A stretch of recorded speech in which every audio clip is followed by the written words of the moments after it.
또 한 번 우리 수원 동북교회 성도님들과 함께 예배드리며 말씀을 나누게 되어서 큰 기쁨입니다. 부디 우리 수원 동북교회가 우리 장로님 기도처럼 빨리 좋은 목사님 모시고 다 회복되어서 수원 인근에 가장 칭찬받는 교회 되시기를 축원합니다. 오늘은 먹든지 마시든지 무엇을 하든지 다 하나님의 영광을 위해서 하라 하는 잘 알려진 말씀을 통해서 우리 인생이 살아가는 목적이 무엇인지를 함께 말씀 가운데 은혜 받기를 원합니다. 이 말씀은 사도 바울이 오래전에 고린도 교회에 보낸 말씀이지만 특별히 우리 장로교인들이 많이 중시하는 그런 말씀입니다. 세상에 존재하는 것들 가운데 목적이 없는 것이 없습니다. 마이크 소리를 키우기 위해서 있지 않습니까? 특별히 사물도 그런데 정말 천하보다 귀한 우리 인간 한 사람 한 사람, 여러분의 인생에는 의미와 목적이 있는 법이 아니겠습니까? 우리 학생들 상담을 하다가 보면 제일 궁금한 게 젊은이들에게는 내 인생의 의미, 내 인생의 목적, 이런 것입니다. 특별히 우리 신학과 아이들은 과연 하나님께서 나를 목사로, 선교사로 이렇게 진짜 부르셨는지를 많이 궁금해 합니다. 제가 학교 생활을 하면서 학생들이 이렇게 괴로움이 있고 걱정이 있어도 선생님을 잘 찾아오는 것이 그렇게 쉽지 않다는 걸 알게 됐어요. 그래서 제 문을 열어놓고 많이 지냅니다. 연구실 문을 열어놓고 지내면 그 안에서 딴짓을 못하게 돼서 좋긴 해요. 공부도 열심히 하는 척이라도 해야 되고. 근데 문을 열어놓으면 정작 좀 들어오라고 하는 학생들은 안 들어오고 잡상인이 훨씬 많이 들어옵니다. 보험 팔러 오고 우유 먹으라고 오고. 한 번은 저희 학교에서 제일 키가 큰 친구가 찾아왔어요. 거의 키가 2m 가깝고요. 몸무게는 100kg이 넘는 데다가 시커멓게 생겼습니다. 이 사람 한국 사람 아니고 저희 학교에서 영어를 가리키는 원어민 강사인데 뉴욕에 있는 제 친구의 친구쯤 돼요. 그래서 오면서부터 친한 척을 하기 시작해서 저보다 뭐 나이나 거의 20살이 어린데도 형 그랬다가 삼촌 그랬다가 난리도 아니에요. 이 친구 한번 찾아와가지고는 이런 얘기 저런 얘기 끝에 내가 이번 겨울방학 때 6년 만에 엄마를 보러 뉴욕에 돌아가는데 묻고 싶은 게 하나 있다는 거예요. 그래서 뭐냐 그랬더니 Am I wasting my life here? 이렇게 물어요. 영어가 나와서 당황스럽죠. 뭐 어려운 영어는 아닙니다. Am I wasting my life? 내가 여기서 6년 동안 쭉 인생을 낭비하는 중이냐? 그렇게 묻더라고요. 제가 그 얘기를 탁 듣는데 뭐라고 얘기하기 전에 엄청 부러운 거예요. 이 사람은 내 인생을 지금 낭비하는 중이냐 이렇게 진행형으로 묻고 있는데 저는 그렇게 못 묻습니다. 내 인생 별로 낭비한 것이 아니냐. Did I? 이렇게 물어야 돼. 여러분은 지금 어느 시점에 계신지 잘 생각을 해보시면 좋겠습니다. 내 인생 벌써 다 낭비하고 황혼이 가까워오는 것이 아닌가. 우리 청년들 정말 내가 20년, 30년 살아왔는데 정말 이 시점에 한 해가 다 가는 이 시점 2018년도 정말 하나님 앞에 내 인생을 낭비하고 있는 중인가 묻는 것이 필요합니다. 오래전에 우리 장로교 선조들이 신앙 고백을 그런 내용으로 시작을 한 적이 있습니다. 1647년이니까 벌써 500년 가까운 옛날 인생의 제일 되는 목적은 무엇이냐라는 신앙 고백의 첫 문제를 던진 적이 있습니다. 우리 장로교가 뭘 믿는지를 쭉 설명을 하고 그걸 어린아이들에게 쉽게 가르치기 위해서 문답을 만들었는데 그게 소요리 문답이라는 것이고 여러분들이 잘 아시는 것이에요. 첫째 질문이 정말 명품입니다. 인생의 목적은 잘 먹고 잘 살다가 안 아프고 죽는 것이다. 그렇게 안 하고 정말 대박 나는 것이다. 기도만 하면 다 응답되고 만사 형통하는 것이다.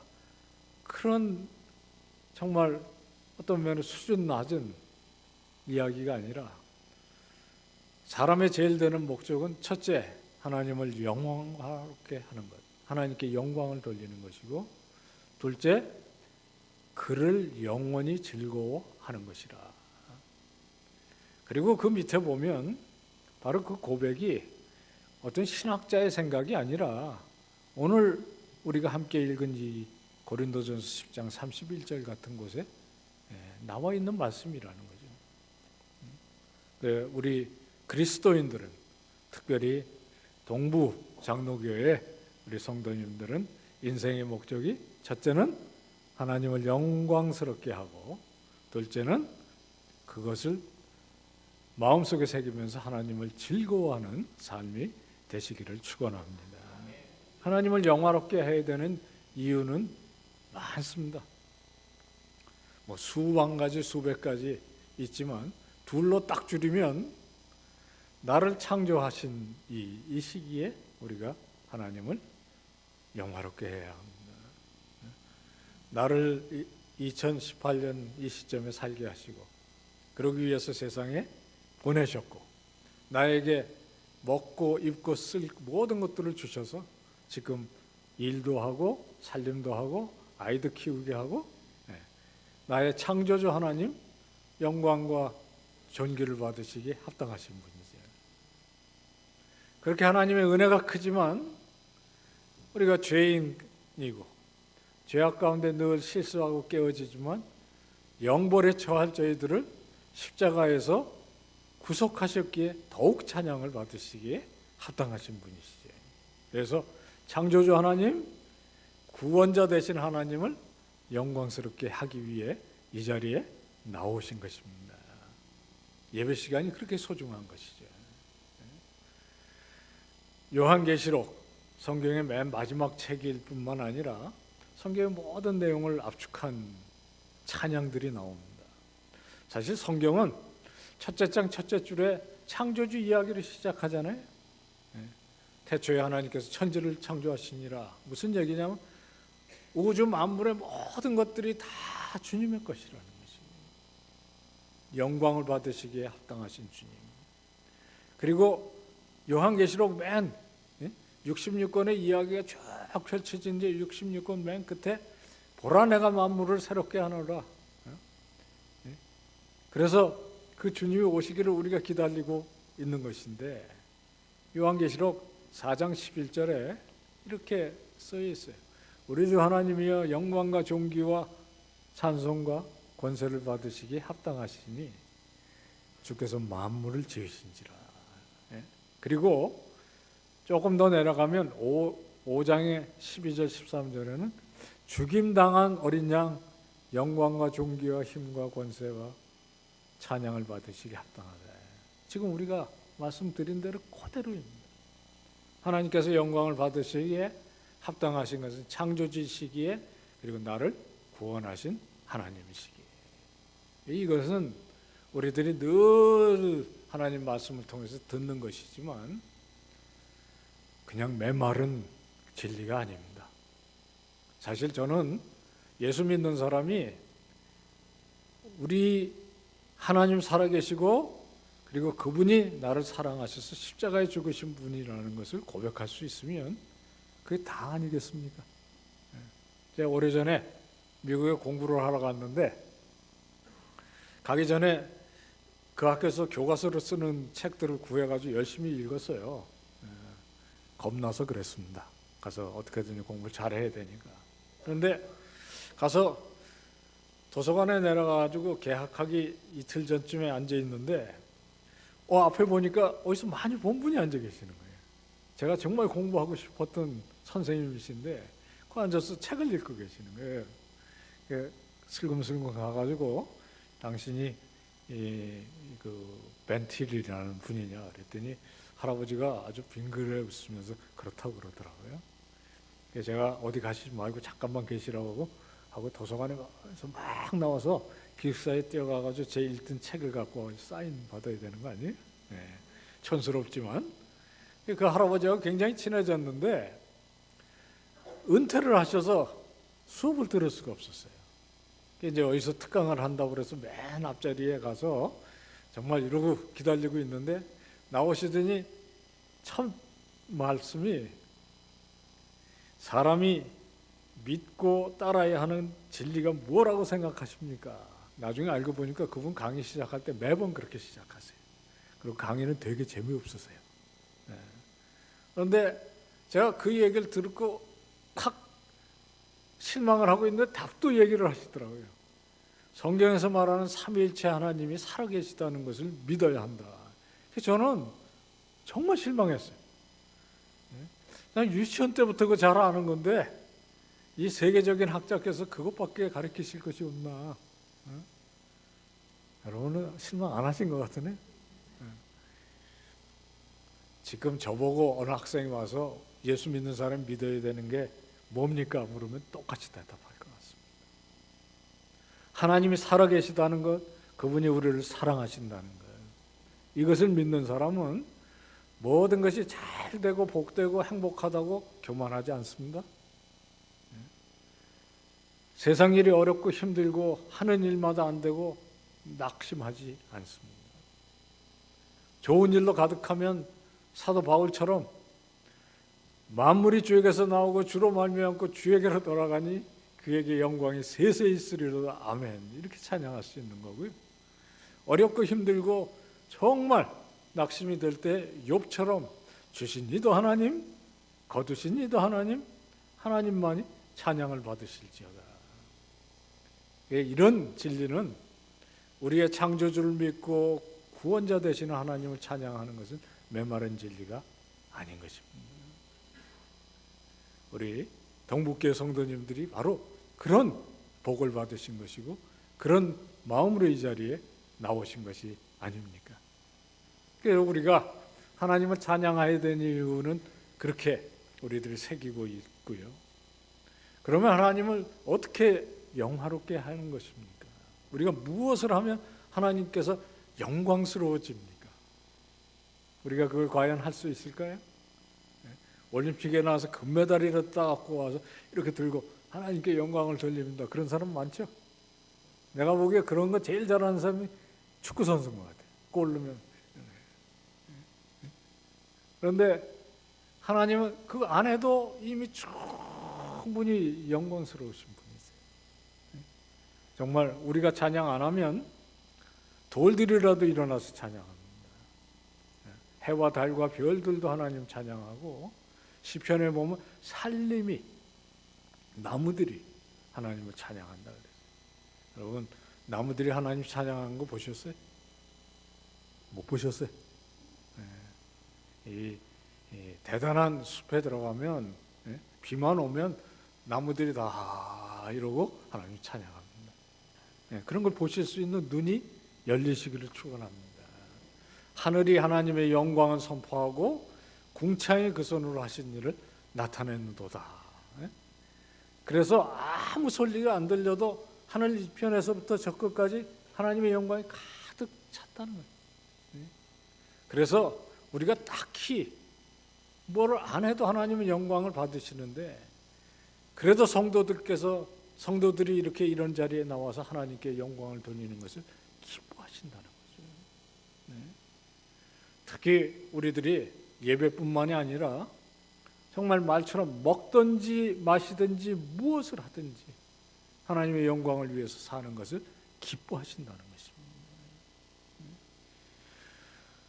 하나님은 중천에 떠 있는 태양처럼 빛나세요. 달은 아무런 빛이 없습니다. 여러분들이 아시는 대로 달은 시커먼 돌덩어리 아닙니까? 그런데도 밤만 되면 중천에 떠서 훤히 비치는 이유가 뭡니까? 저 수평선 넘어간 햇빛을 받아서 훤하게 비치고 있는 것이잖아요. 그래서 우리 장로교 선조들이 우리가 하나님을 영화롭게 하는 것은 딱히 무슨 일을 해서가 아니라 하나님의 선하시고 온전하시고 거룩하심을 우리도 하나님의 자녀로 드러내면 되는 것이다. 어떤지? 어떻게? 우리들의 일상 속에서 우리가 먹든지 마시든지 무엇을 하든지 제일 중요한 말은 무엇이든 하든지입니다. 여러분 지난 주일에 물을 몇 잔이나 드셨는지 기억하시는 분 계십니까? 식사하셨을 때 반찬이 무엇이든지 기억을 꼭꼭 하고 그걸 먹으십니까? 그런 거 기억할 필요 없는 것이죠. 그 쓸데없는 기억입니다. 다 잊어버리셔도 돼요. 일상적으로 하는 것은 특별히 생각 안 하고 하는 것인데 하나님께 영광을 돌린다는 일도 오늘 하나님께 영광을 2번 돌렸다 3번 돌릴 때 이렇게 하는 것이 아니라는 거죠. 정말 글자 그대로 먹든지 마시든지 무엇을 하든지 사도 바울은 우리 보고 땅끝까지 가서 복음을 전해 하나님께서 영광을 받으신다. 그것만이 길이다. 그렇게 얘기하지 않는다는 거예요. 여러분 지금 마음속에 하나님께서 너 일어나서 우간다로 가거라. 그러면 할렐루야 그렇겠어요? 겁나죠. 내 것을 다 팔아서 어디에다 헌금하거라. 이러면 시험 들잖아요.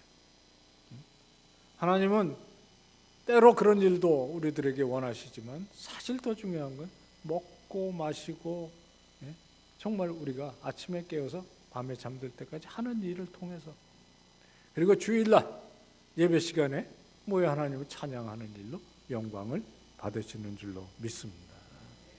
제가 이런 것을 믿는 우리 학자들 친구들 모아가지고 일상 속에서 정말 먹든지 마시든지 하나님께 영광을 돌리는 방법을 찾아서 직장생활이면 직장생활, 결혼생활이면 결혼생활, 가정생활, 자녀 교육, 심지어는 텔레비전을 보면서 하나님 영광스럽게 하는 방법 찾아보자. 그래서 책을 하나 쓰기로 했어요. 그래가지고 다 놓고 이제 가끔씩 모여서 토론을 이제 책 진행 이렇게 하는 가운데 하루는 우리가 토론을 하자 그랬더니 한 친구가 서울도 가까이 오는데 구체적인 토론을 하자 그러더라고요. 그래서 뭘 토론하면 좋겠냐 그랬더니 이 설에 모여 가족끼리 모여서 고스톱을 칠 텐데 고스톱을 하나님께 영광을 돌리는 방법 그거 한번 찾아보자. 그러면 직장 생활이야 결혼 생활을 어떻게 해야 하나님께서 영광을 받으시는지 더 쉽지 않겠느냐. 굉장히 그럴듯했어요. 그래서 저희들이 열심히 놓고 토론을 했어요. 어떻게 하면 됩니까? 판돈은 욕심 내지 말자. 그거. 남이 바가지 쓸 것 같으면 슬쩍 한 장씩 좀 이렇게 빼주면 도와가면서 치자. 끝나고 나서 딴 사람은 반드시 11조 이상 헌금한다.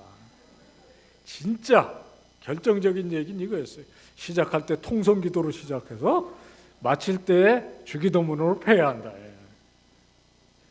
재밌죠? 깨달음이 오십니까?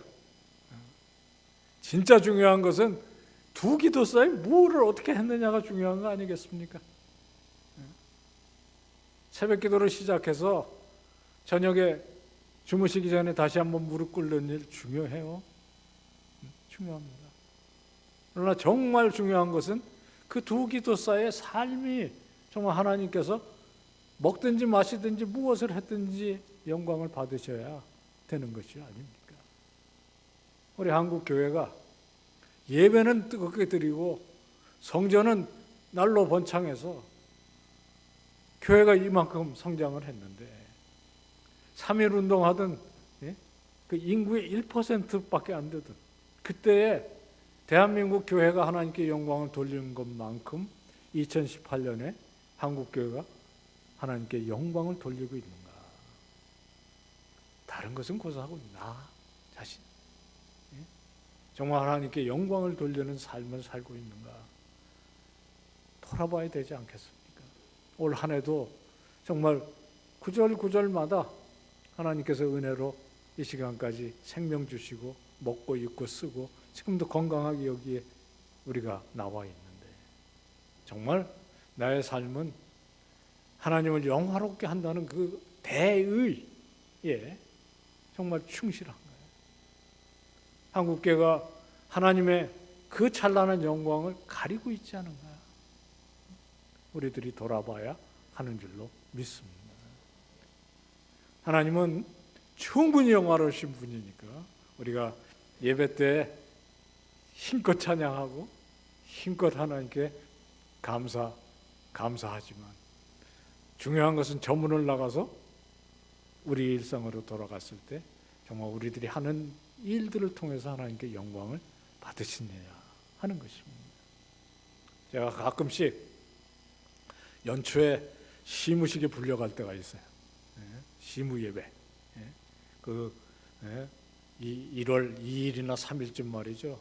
썰렁한 공장에 한 200분의 공장에 일하는 근로자들 앞에 세워놓고 회장님이 뒤에 앉으셔갖고 마음껏 설교하시라고 해요. 거기서 마음껏 설교했다가는 살아남지 못할 분위기예요. 그래서 설교는 길게 안 합니다. 사실 중요한 건 뭐예요? 이분이 변하시면 돼요. 이분이. 그렇죠? 회장님, 장로님, 이게 시무식으로 시작해서 정무예배로 마치는 것도 중요하지만 정말 중요한 것은 시무예배와 정무예배 사이에 직원들 잘 돌보시고 환경에 신경 쓰시고 정직하게 기업하시고 그런 얘기 했더니 그런 얘기 하고 나면 그 다음에 안 불러요. 여러분, 우리들이 하나님께 영광을 돌리면서 산다는 것은 공허한 고백이 아닙니다. 우리 장로교회 선조들이 인생의 제일 되는 목적은 잘 먹고 잘 살다가 한 이틀 아프다 죽는 것이다. 그렇게 안 했다는 것. 얼마나 품격이 있습니까? 하나님을 영화롭게 하는 것이 내 인생의 목적이다. 이것이 교회의 목적이고 우리 가정의 목적이고 여러분 한 사람 한 사람의 삶의 고백되시기를 축원합니다. 두 번째는 그것을 즐거워하는 삶이라는 거예요. 그런 하나님이 나에게 계시다는 것, 그분이 나의 창조주요, 그분이 나의 구원자 되심을 즐거워한다는 거예요. 이것이 당연히 즐거워야 하는데, 그래서 시편의 기자들처럼 옛날 이스라엘처럼 하늘을 위해 하나님이시고 땅에 그런 분이 없어서 우리가 그것을 즐거워한다 그렇게 고백해야 되는데, 때때로 우리들이 시험에 들면 하나님 계시다는 것이 힘든 때가 있어요. 하나님 못된 어떤 노인네처럼 내 등에 올라타서 전혀 떨어지지도 않고 내가 잘못하면 주받기나 하는, 이 시간에 혹시라도 그런 분이 안 계시겠지만 하나님이 짐이 되신 분, 하나님 살아계시다는 것이 힘드시는 분은 돌이키시면 됩니다. 하나님은 내 뒤에 계시는 분이 아니라 내 앞에 계시는 분이시잖아요. 때로 우리들이 하나님을 섬기고 하나님을 영화롭게 하는 것이 힘들 수 있습니다. 내 전폭적인 헌신, 내가 정말 힘에 겹도록 하나님을 섬기는 일이 힘들 수 있어요. 그러나 우리들이 기억해야 될 것은 하나님 짐이 아니라 독수리 날개치며 올라가게 하는 힘이 되는 줄로 믿습니다. 하나님을 영화롭게 하는 사람, 당연히 그거 통해서 하나님이 즐거워야죠. 하나님 계시다는 것 자체가 기뻐야죠. 영국에 아주 유명한 문필가 중에 C.S. 루이스라는 사람이 있는데, 나니아 연대기라는 것을 쓴 사람이에요. 이 사람에게 영향을 주어서 예수 믿게 한 사람이 또 있습니다. 체스터턴이라는 사람인데 그분이 그런 글을 썼어요. 내가 예수 안 믿었고 무신론자 해봐서 아는데 무신론자가 가장 힘든 때는 인생이 괴롭고 어렵고 힘들어서 원망이 들 때가 아니더라. 언제가 제일 힘든 때냐? 뭔가 정말 행복하고 누구에게라도 감사해야 되겠는데 감사의 대상이 없을 때 무지하게 힘들다는 거예요. 이해가 잘 안 되시죠? 우리는 늘 감사하는 삶을 살기에 그게 이해가 안 돼요. 근데 무신론자는 뭐가 행복한데 행복해서 감사할 대상이 없다는 거예요.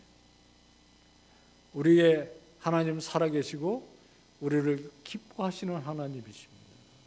그래서 스바냐 선지자는 우리 가운데 여호와 계신데 그분은 우리를 잠잠히 사랑하시고 우리를 인해서 기뻐하고 즐거워하는 하나님이라 그랬어요. 하박 선지자가 거기에 화답을 해서 그렇게 얘기했어요. 그래서 비록 무화과 나무에 풍성하지 않고 무화과 나무가 무성하지 않고 포도나무에 열매가 없고 감람나무에 결실이 없고 들에 양식이 없고 우리의 양이 없고 더 할까요? 외양간 송아지 없어도 나는 여호와로 인해 즐거워하고 즐거워한다. 이게 우리 성도들의 삶입니다. 그래서 신앙생활이 힘이 되는 줄로 믿습니다. 여러분들의 삶은 그런 하나님의 기쁨으로 가득해. 얼마나 감사한 일인지 모르겠습니다. 제가 공부할 때 영국 친구 하나가 대단한 신앙 고백 이걸 얘기를 하는데 대단한 우리 신앙 선조들은 정말 대단하다.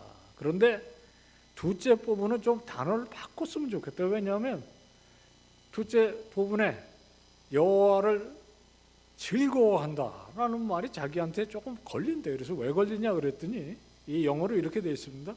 Glorify Him, 하나님을 영화롭게 하고, 두 번째는 Enjoy Him forever 이렇게 되어 있는데 Enjoy라는 말이 자기한테 걸린대요. 그래서 왜 그러냐 그랬더니 자기는 Enjoy 그러면 코카콜라부터 생각난대요. 왜냐하면 코카콜라가 이 시뻘건 통에 엔조이 코카콜라 써 있고 광고할 때마다 그게 엔조이 코카콜라예요. 그래서 어렸을 때부터 자기도 콜라를 좋아해서 자꾸만 만지면서 엔조이 그러면 코카콜라 이렇게 생각나요. 제가 그랬어요. 요거 영어를 우리말로 번역했지만 우리말이 훨씬 좋다. 우리는 즐기자가 아니라 즐거워합니다. 그죠? 이게 즐거워하는 것은 코카콜라도 마시듯이 이렇게 좋다 그런 거 아닙니다. 즐거워한다는 것은 인격과 인격 사이의 이야기. 여러분들이 자녀가 있어요. 얼마나 즐거우십니까?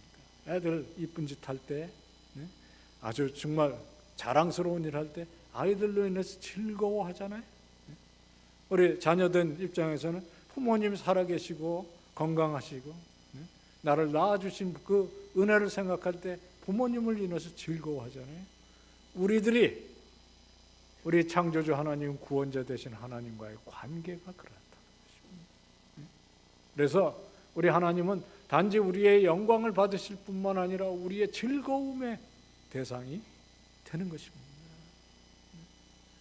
제가 이것을 생각을 할 때 생각나는 이야기 하나 있어요. 언젠가 텔레비전을 보는데 대단한 운동선수가 은퇴를 하고 나와서 자기 얘기를 하는데요. 자기 아버지 얘기를 이렇게 하더라고요. 이 사람 박아무개라고 미국의 그 메이저리그 야구 선수였습니다. 그 구장을 제가 아는데 한 5만 명쯤 들어가요. 거기서 투수라 이 공을 던지는데 끝판에 가면 이 사람 공 하나에 이 게임이 왔다 갔다 하거든요. 그래서 5만 명이 소리 질렀다 야유했다가 난리도 아니에요. 그런 데서 그 게임을 그렇게 성공적으로 했던 사람인데 아버지 얘기를 하면서 눈물이 뚝뚝 흘리더라고요. 그래서 제가 정말 놀랐어요.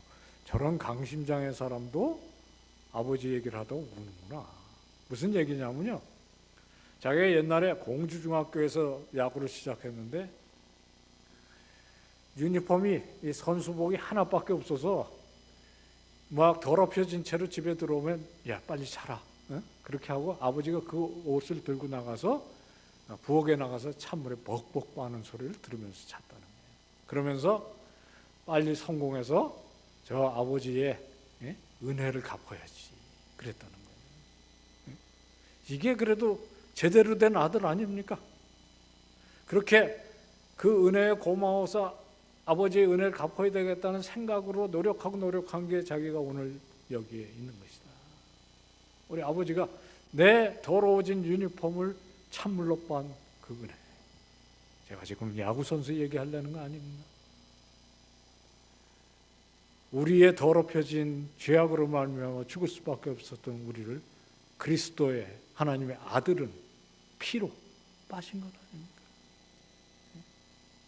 우리가 교회 생활을 하던 내 인생을 살아가던 어렵고 힘든 일을 겪을 수 있습니다. 교회적으로도 어려움을 겪을 수 있어요. 그러나 맨 밑바닥에 우리들이 기억해야 되는 것은 하나님 창조주로 구원자로 살아계실 뿐만 아니라 그분이 우리를 죄 가운데 구하시기 위해 무엇을 했는지를 기억하면 그분을 영화롭게 하고 그분을 즐거워할 수 있는 이유가 충분하지 않으시겠습니까? 참 우리 한국 성도님들이 신앙생활을 하면서 크고 작은 일에 시험 드는 일이 있을지라도 낙심하지 않으시길 바랍니다. 제가 듣기에 우리 동북교회도 아마 힘드는 한 해를 겪으셨는데 제가 이렇게 동북교회를 보니까 의연하세요. 제가 돌아다니면서 어려운 교회 많이 봤거든요. 그런데 동북교회는 건강하세요. 아멘도 하시고 어떤 교회는 가서 아무리 좋은 설교해도 아멘이 아니라 그냥 다 벽에다 대고 설교하는 것보다 훨씬 힘들어요. 그런 데서 설교하다가 보면 내가 설교 끝나고 축도하고 정문으로 나갈 수 있을까 걱정도 됩니다. 근데 이게 농담 아닙니다. 제가 뭐 지금 뵙고 잘 하면 천국에서 뵙지 않겠어요? 우리 하나님은 성도 한 사람 한 사람을 소모품으로 여기지 않으십니다. 니들 열심히 봉사하다가 죽으면 한 줌의 죄로 돌아가거라. 원래 죄가 아니냐? 원래 한 줌의 흙이 아니더냐? 그런 분이 아니세요. 평생 우리를 사랑하고 지키실 뿐만 아니라 우리가 새하늘과 새 땅에서 하나님과 영생할 줄로 믿는 거 아닙니까? 그래서 우리를 거룩하라고 하시는 것이고 우리를 아들과 딸 다음은 다음엔 지금도 우리 속에서 교회 안에서 우리를 거룩하게 만드는 거예요. 왜냐하면 하나님께서 우리들이 찌질한 존재로 그 앞에 있기를 원하시지 않는 거거든요. 하나님은 영원히 우리를 즐거워하시고 우리를 향해서 내가 있음을 인해 영원히 즐거워하라 그렇게 말씀하시는 거죠. 부디 용기를 내시고 우리 동북교회가 확실하게 회복되어서 하나님의 영광을 위해 다시 한번 크게 쓰임받는 그 기도에 우리 장로님 기도에 응답되는 날이 있으시기를 속히 있으시기를 축원합니다. 이 말씀만 드리고 이제 마치려고 그래요. 우리가 인생의 목적에 대해서 들었습니다. 이게 장로교의 품격입니다. 저는 뭐 다른 침례교나 감리교를 폄하하려는 것이 아니고 장로교만큼은 정말 인생의 목적이 내 영혼이 잘된 같이 네가 범사에 대박 나기를 원한다. 그런 훨씬 뛰어넘는 수준에서 하나님을 영화롭게 하고 그분을 즐거워하는 삶이라. 그리고 그것이 2018년을 지나는 이 시점에도 다시 기억되면 성도가 되었으면 좋겠습니다. 아까 제가 말씀드렸던 그 2m짜리 큰 우리 친구 이름이 마크 혹이에요. 이 친구가 정말 뭐 흑인인데요. 얼마나 보들보들한지 몰라. 사랑스러워. 그런데 저희 누님이 돌아가셔서 장례를 지나고 있는데 학교에서 갑자기 전화가 왔어요. 빨리 학교로 오면 좋겠다. 왜 그러냐 그랬더니 마크 호기가 죽었다는 거예요. 이 친구가 그 8월 뜨거운 여름에 뭐 한다고 운동하겠다고 강남 이 한강 고수부지에 교회 청년들하고 같이 자전거 타고 10km나 올라가다가 말이죠.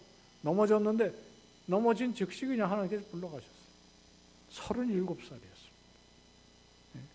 제가 네 인생 여기서 낭비하는 거 아니고 돌아와라 그렇게 얘기한 걸 얼마나 후회했는지 몰라요.